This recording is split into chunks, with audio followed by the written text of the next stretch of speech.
Do you spend hours in your head thinking about something that happened, could have happened, or might happen? Do you ask others what to do so you don't make a mistake? Welcome to the Playing It Safe podcast. I am Dr. Z, your host.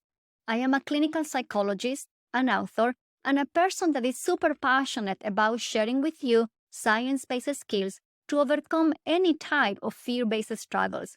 Who doesn't experience fear? Who doesn't play it safe? In this show, we will discuss how fear-based reactions happen in day-to-day life, how playing it safe behaviors look like, sound like, and feel like, how you can put into action solid tips from behavioral science to get unstuck from worries, fears, obsessions, and anxieties, and how you can start doing what works, what matters, and what you care about. Behavioral science doesn't have to be boring. Thanks for listening, and let's get started. How often do you play it safe by beating yourself up? Are you hard on yourself when feeling anxious about things that have happened or could happen? Self-compassion is the willingness to respond to your pain and suffering in the same way a good friend of yours might. That sounds easy, right? But you know it isn't. In this episode, I chat with Paul Gilbert, the developer of compassion-focused therapy. Paul and I chat about what compassion is and what isn't, and we dive into specific blocks to practice self-compassion.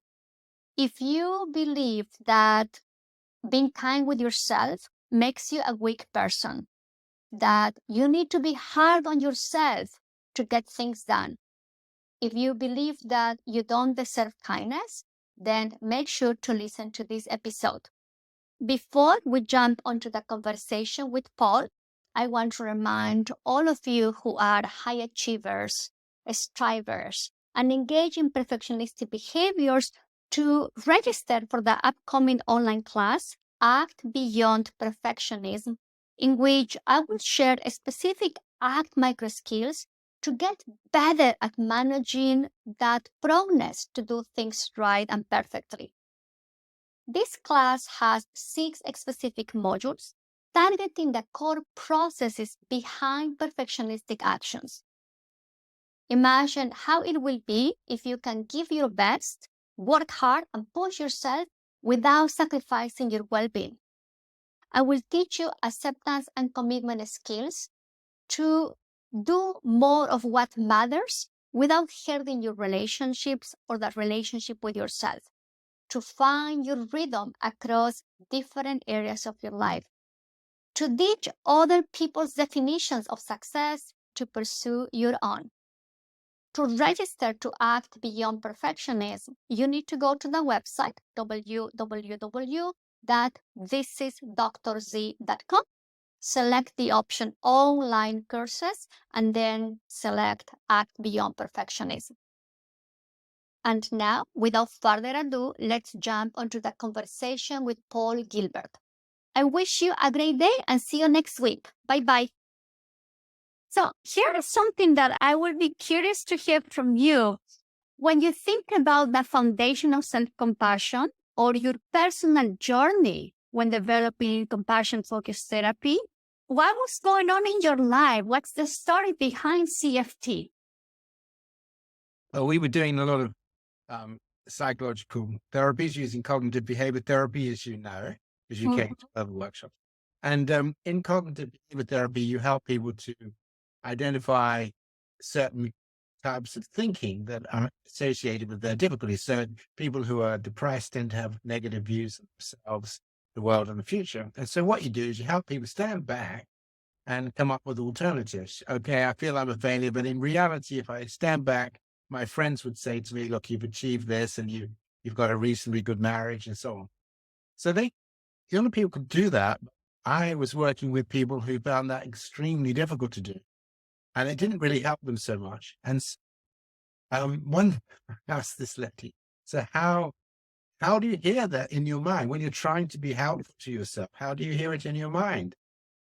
Speak to me as you actually hear it. And she said, okay, Come on, you're doing cognitive therapy, aren't you?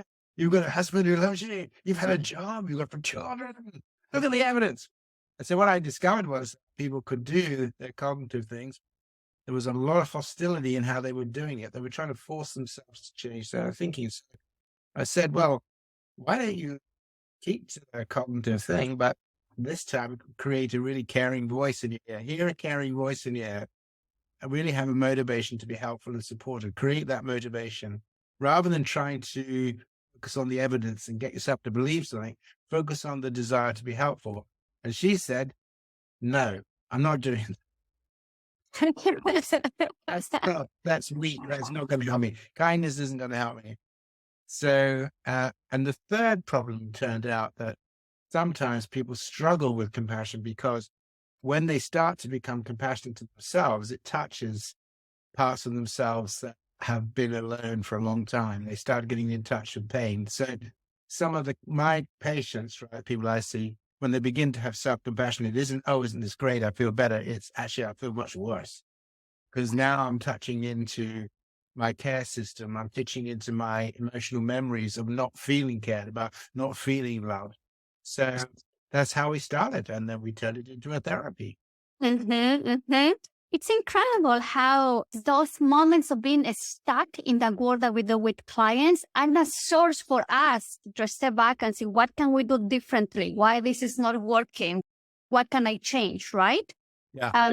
Were there any other philosophical models or other frames that were influenced in CFT, like Buddhism or mindfulness or psychodynamic approaches or Jung's approach to psychology? Were there any other influencers of CFT behind the curtains? Yeah, because many, because I became interested in Buddhism in the days of the Beatles, so Transcendental. Oh, Remember? of course I remember Yellow Submarine. Yeah, the Beatles did. I used to like to go to the meditation sessions because all the young ladies used to go. So I used to think, while I was there, I kind of got very interested in the whole process of transcendental meditation. And then subsequently, mindfulness developed and but I've been very interested in Buddhism. I've been to various monasteries and done retreats and that sort of thing. So yes, Buddhism is quite an important part of my personal life. I'm not a Buddhist, but I do see that the Buddhist way of thinking about the mind is very important, very helpful. And I also did 4 years in a Jungian hospital. So I was training. So I've done quite a bit of psychodynamic training as well. So quite a few things really. Yeah. Yeah, no, I can see. These days, how does your personal practice of self-compassion looks? From the moment you open your eyes to the moment you fell asleep. If I am shadowing you, if I'm witnessing how you move through your day, what will I see you doing? Yes. Well, we teach, there are different ways in which you can teach self-compassion. So there are different, basically there are different things you need to be able to do for yourself, such as self-validation or self-support or self-guidance or whatever. So one of the things that I sometimes might do is in my garden, at the top of my garden, I have a Buddha, a statue of Buddha. What a lovely smile on the face. So sometimes if I'm fed up, I'll go and have a rant at my Buddha. I say, oh, this world is a dreadful place, all this suffering, I'm very pissed off, blah, blah, blah, blah, blah. Rant. And then at the end of it, I say, thank you so much for listening to me. Yes, great. And it just sits there with a smile. It doesn't say anything, you know.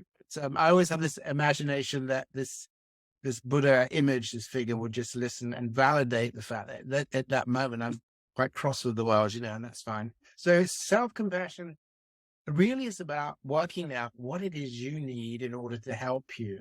So sometimes it's about soothing.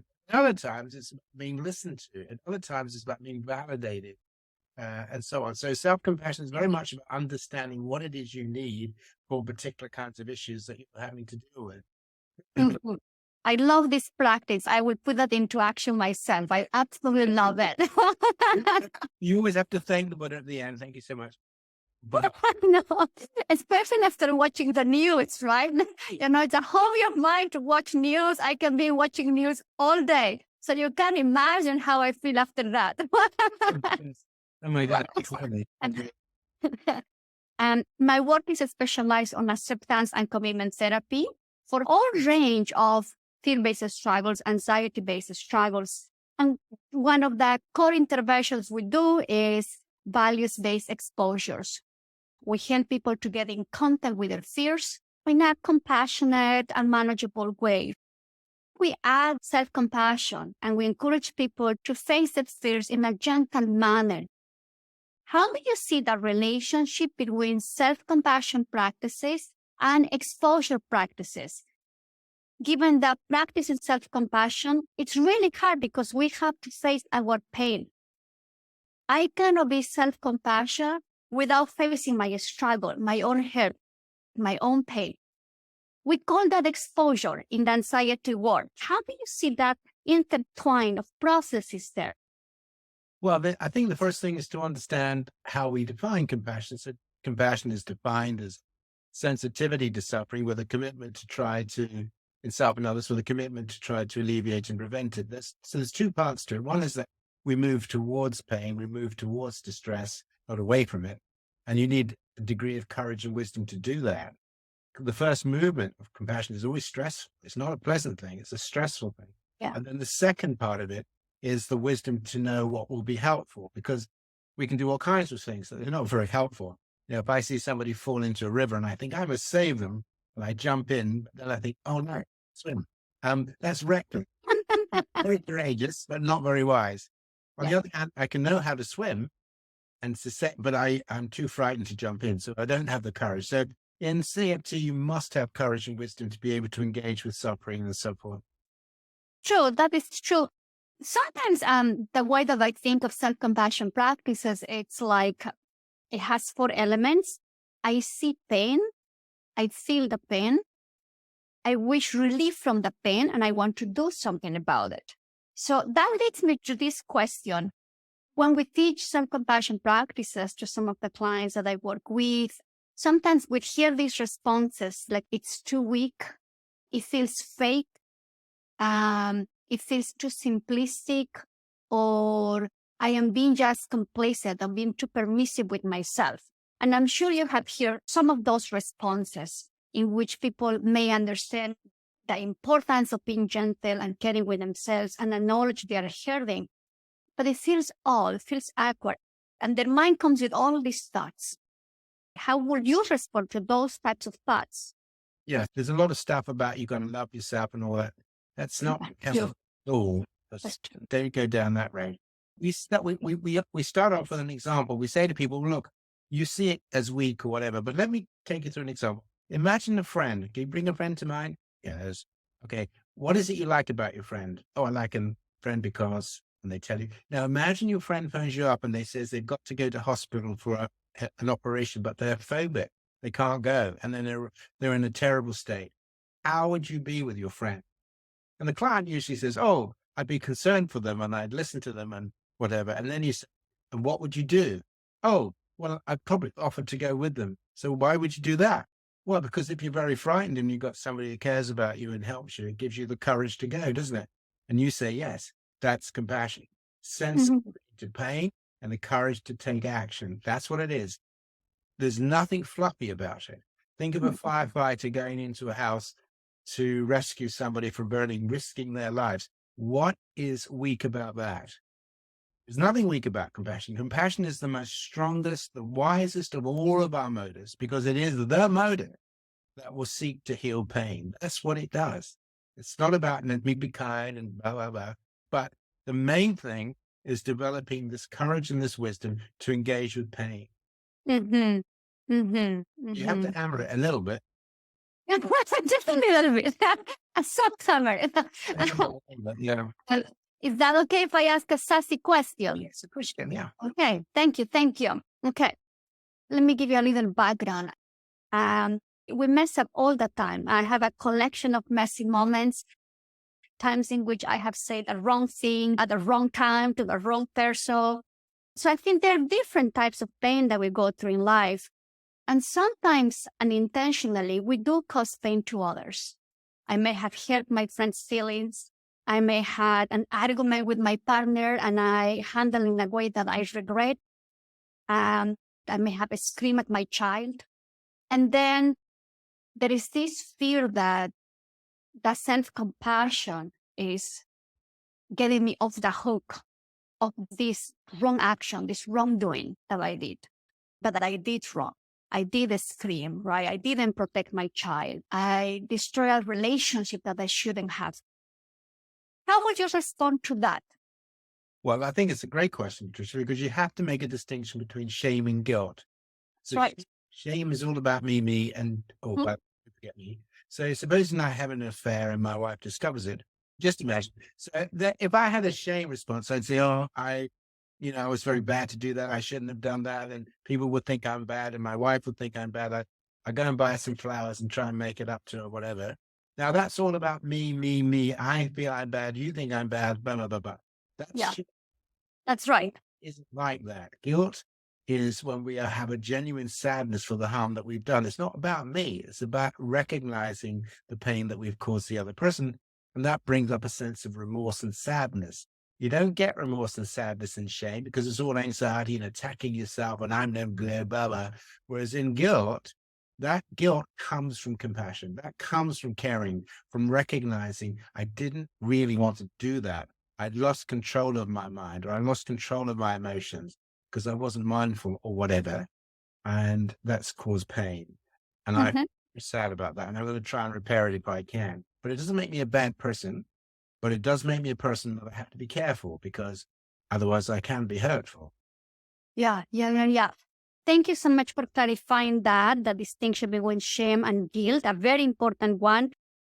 A lot of the literature in compassion-focused therapy, whether it's compassion for oneself or for the others, they talk a lot about the acceptance of emotions and how we can become witness of our own pain in different ways, right? There are different exercises to do that. But sometimes my clients ask, how do we repair? How will the repairing look? Let's say that a couple of months ago, I had an awful fight with my boyfriend, and despite doing everything I could to handle it with caring, I lost my mind and I'm speaking with my hands and screaming from the top of my lungs. Not nice, right? Not nice. And I did apologize. But for people listening to us, if we talk about repairing as part of the self-compassion model or compassion-focused therapy, how does it look when we talk about repairing our actions? Do you mean the repair your relationship or repair it within yourself? That's a great question. Let's say both. So we have three things in CFT. We have assertiveness, forgiveness, and apology. So these are three things. And in any kind of relationship, you need to be able to be assertive because otherwise people won't know what you think. You will be to stand up for yourself, defend yourself. Assertiveness is very important. But you also need to be able to be forgiving for people who have maybe hurt you. How are you forgiving? And forgiving isn't about letting them off the hook. It's about letting go of your rage towards them. Forgiving is letting go of vengeance, basically. I won't hold this against you. I may not like you. I may not want to see you again, but I'm not going to hold poisonous thoughts towards you, angry thoughts towards you. That's forgiveness. And the other one is apology, recognizing actually, I own up to what I've done. I realize that's been hurtful to you and I will try and do what I can to. So when people know that you are genuinely concerned and you genuinely see that you've been harmful, then they are in a position to forgive you. People will tend to forgive if they see that you are genuinely remorseful. Yeah. Won't forgive you if they think it's just about shame or that you don't really care. So those three things tend to go together. And it's the same with yourself, right? Part of what it is being humble. Part of what it is to say, I have a brain like everybody else, and my brain, like anybody else, can become extremely aggressive. Okay. I don't want it to be like that. I didn't build it like that. I didn't choose to have a brain like that. It just is. Now, if I sometimes lose it, it means I'm human. I'd love to be an angel, wouldn't I? That every day I'm in this calm position. I never lose my temper. I'm always loving. But that's not real. If we're going to be real, we have to have what you say, the messy bits. And we have to be able to deal with the messy bits. That's what it is to be human. Okay. Being human is we have the dark and the, both sides. Yeah, coexisting. Oh, yes, yeah. Yeah. So speaking about forgiveness, assertiveness, and apologizing, people may have sometimes an easier time forgiving others, but self-forgiveness is a very different experience. Let me give you a case or a situation or a life experience.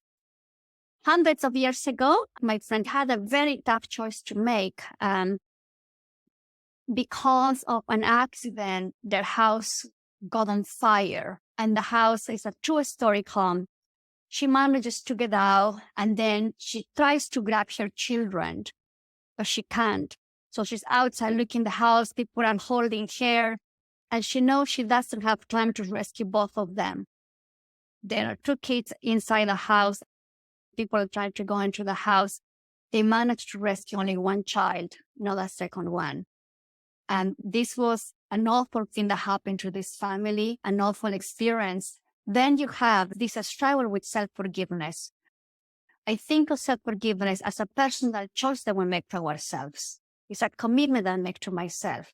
But in the experience when a person's life, given some context like this, is not easy. It's a very, very hard choice. What would you say to that when people have experienced traumatic events in which they did the best they could? It's not their fault. Yeah, it's not that. Bad The things other thing happen. is we also do a lot of work in the prisons where people have done harmful things. Mhm. The first thing about the example that you give, right, is that sometimes people don't forgive themselves because holding that anger towards themselves stops them from having to think about and be in touch with the actual anger that there was a fire in the first place. Yeah. Stops them to having to deal with the grief. Okay. So in a way, they don't actually fully grieve because they stay in this angry position all the time. So that they get blocked up grief. And the second part of it is really helping them think about how would you like your how would you like how would you like to remember your child? In other words, sorry, how would your child like you to remember them? Mm. Your Mm. child's growing up now and they can see you from heaven or something. What do you think they would like for you? Would they like to say, yes, you stay angry, you should have saved me? Or would they say, please release you because Mhm. I love you and Mm. you are released because it wasn't your fault? Can you imagine your child being like that? So you will remember them as they would love to be remembered. Always remember the person as they would like to be remembered. Your child will want to be remembered as a loving, wonderful child. Your child will not want to be remembered as a hating child. Your child would love to be remembered. Your child would love to be remembered as somebody who says, look, Mom, I knew you couldn't do anything. I understand that. Now that produces an immense amount of grieving. And that can be a process towards forgiveness, to remember that person in the way that they would like to be remembered. Yeah. That's a beautiful response. And can we chat a little bit about self-compassion and anger?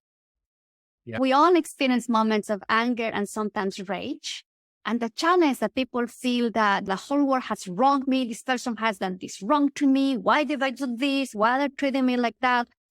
And the anger. How will you approach that from a self-compassion perspective? Okay. So the first thing is you have different types of anger. Yeah. You can have frustrated anger or you could have envy at anger. How come that person's doing well and I'm not doing well? How come they got all the breaks done? How come they look beautiful and I don't? Okay. So the first thing is being clear about what kind of anger you want to do. And so you help people think about, okay, suppose you can hurt that person. What is it that how do you better? I just feel better. Okay, but let's think about that. Let's think about what is it about feeling better? What is that you actually want? Okay. And so you help them begin to see that vengeful anger in the end is quite harmful. It doesn't actually take you anywhere that sustains you or fulfills you. It's a sort of a temporary fix, really. It's like eating the chocolate cake. It's great at the time, but then thereafter. Then the next thing is you say to them, okay, well, what would be your greatest fear about letting your anger go? What would really worry you? Okay, what worries you? Oh, and let them off the hook. Okay, well, why would that worry you? Well, because that means I'm a person that doesn't. And then I have to stay angry because then I'm staying true to the memory of the whatever it is. So you help them see the interconnected meanings around hanging on to being vengeful. It Yeah. makes me feel powerful. I can't bear the thought that they've got away with it. I mean, there's so many different processes, but the first thing is to identify the function of the anger, because there's lots of different functions for anger. Thanks for listening. If you like this episode, I will very much appreciate it if you will subscribe and share this podcast with your friends. And if you're feeling extra generous, I welcome a review on Apple Podcasts. Show notes of this episode are in the website playingitsafe.on. Make sure to subscribe to my newsletter so you can receive more tips to stop all types of unworkable playing it safe actions. See you soon!